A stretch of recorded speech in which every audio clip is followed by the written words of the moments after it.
Job chapter 1. There once was a man named Job who lived in the land of Uz. He was blameless, a man of complete integrity. He feared God and stayed away from all evil. He had 7 sons and 3 daughters. He owned 7,000 sheep, 3,000 camels, 500 teams of oxen, and 500 female donkeys. He also had many servants. He was in fact the richest person in that area. Job's sons would take turns preparing feasts in their homes, and they would also invite their 3 sisters to celebrate with them.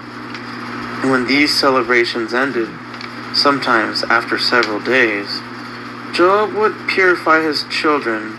He would get up early in the morning and offer burnt offerings for each of them. For Job said to himself, "Perhaps my children have sinned and have cursed God in their hearts." And this was Job's regular practice. One day the members of the heavenly court came to present themselves before the Lord, and the accuser Satan came with him. "Where have you come from?" the Lord asked Satan. Satan answered the Lord, "I have been patrolling the earth, watching everything that's going on." And then the Lord asked Satan, "Have you noticed my servant Job? He is the finest man in all the earth. He is blameless, a man of complete integrity. He fears God and stays away from evil." And Satan replied to the Lord, "Yes, but Job has good reason to fear God. You have always put a wall of protection around him, and his home and his property. You have made him prosper in everything he does. Look how rich he is. But reach out and take away everything he has, and he will surely curse you to your face." "All right, you may test him," the Lord said to Satan. "Do whatever you want with everything he possesses, but don't harm him physically." So Satan left the Lord's presence. One day, Job's sons and daughters were feasting at the oldest brother's house. A messenger arrived at Job's home with the news.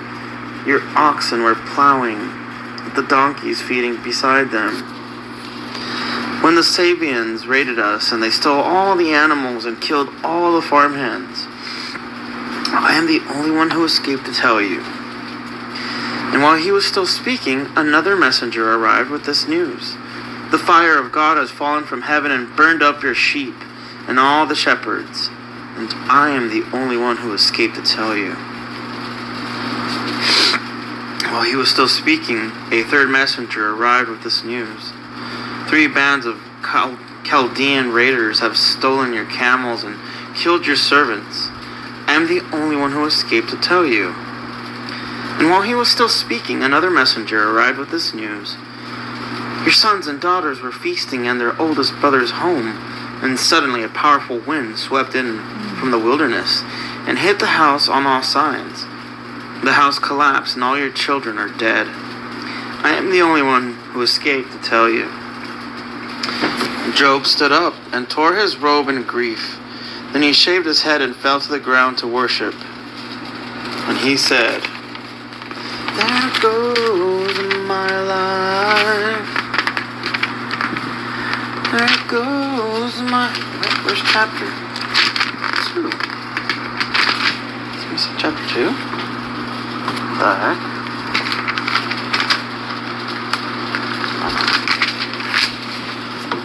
"I came naked from my brother's womb, my mother's womb, and I will be naked when I leave. The Lord gave me what I had, and the Lord has taken it away. Praise the name of the Lord." In all of this, Job did not sin by blaming God. Chapter 2. One day the members of the heavenly court came again to present themselves before the Lord, and the accuser, Satan, came with them. "Where have you come from?" the Lord asked Satan. And Satan answered the Lord, "Oh, didn't I?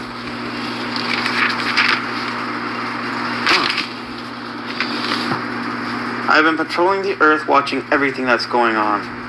And the Lord asked Satan, I have noticed my servant Job. Have you noticed my servant Job? He is the finest man in all the earth. He is blameless, a man of complete integrity. He fears God and stays away from evil, and he has maintained his integrity, even though you urged me to harm him without cause. Satan replied to the Lord, Skin for skin, a man will give up everything he has to save his life. But reach out and take away his health, and he will surely curse you to your face.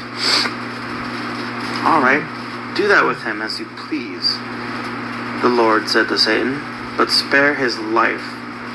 So Satan left the Lord's presence, and he struck Job with terrible boils from head to foot. Job scraped his skin with a piece of broken pottery as he sat among the ashes. His wife said to him, Are you still trying to maintain your integrity? Curse God and die. But Job replied, You talk like a foolish woman. Should we accept only good things from the hand of God and never anything bad? So in all of this, Job said nothing wrong. When 3 of Job's friends heard of the tragedy he had suffered, they got together and traveled from their homes to comfort and console him. Their names were Eliphaz the Temanite, Bildad the Shuhite, and Zophar the Naamathite. When they saw Job from a distance, they scarcely recognized him. Wailing loudly, they tore their robes and threw dust into the air over their heads to show their grief. Then they sat on the ground with him for 7 days and nights, and no one said a word to Job, for they saw that his suffering was too great for words. Chapter 3. At last Job spoke, and he cursed the day of his birth. He said, Let the day of my birth be erased, and the night I was conceived. Let that day be turned to darkness. Let it be lost even to God on high, and let no light shine on it. Let the darkness and utter gloom claim that day for its own. Let a black cloud overshadow it, and let the darkness terrify it. Let that night be blotted off the calendar, never again to be counted among the days of the year, never again to appear among the months. Let that night be childless. Let it have no joy. Let those who are experts at cursing, whose cursing could rouse Leviathan, curse that day. Let its morning stars remain dark. Let it hope for light, but in vain. May it never see the morning light. Curse that day for failing to shut my mother's womb, for letting me be born to see all this trouble. Why wasn't I born dead? Why didn't I die as I came from the womb? Why was I laid on my mother's lap? Why did she nurse me at her breasts? Had I died at birth, I would be at peace. I would be asleep and at rest. I would rest with the world's kings and prime ministers, whose great buildings now lie in ruins. I would rest with princes rich in gold, whose palaces were filled with silver. Why wasn't I buried like a stillborn child, like a baby who never lives to see the light? For in death the wicked cause no trouble, and the weary are at rest. Even captives are at ease in death, with no guards to curse them. Rich and poor are born there, and the slave is free from his master. Oh, why give light to those in misery, and life to those who are bitter? They long for death, and it won't come. They search for death more eagerly than for hidden treasure. They're filled with joy when they finally die, and rejoice when they find the grave. Why is life given to those with no future, those God has surrounded with difficulties? I cannot eat for sighing. My groans pour out like water. What I always feared has happened to me. What I dreaded has come true. I have no peace, no quietness. I have no rest. Only trouble comes. Chapter 4. Then Eliphaz the Temanite replied to Job, Will you be patient and let me say a word? For who could keep from speaking out? In the past, you have encouraged many people. You have strengthened those who are weak. Your words now have supported those who were falling. You encourage those with shaky knees. But now, when trouble strikes, you lose your heart. You are terrified when it touches you. Doesn't your reverence for God give you confidence? Doesn't your life of integrity give you hope? Stop and think. Do the innocent die when the upright been destroyed? My experience shows that those who plant trouble and cultivate evil will harvest the same. A breath from God destroys them. They vanish in a blast of his anger. The lion roars and the wildcat snarls. But the teeth of the strong lions will be broken. The fierce lion will starve for lack of prey, and the cubs of the lioness will be scattered. This truth was given to me in secret, as though whispered in my ear.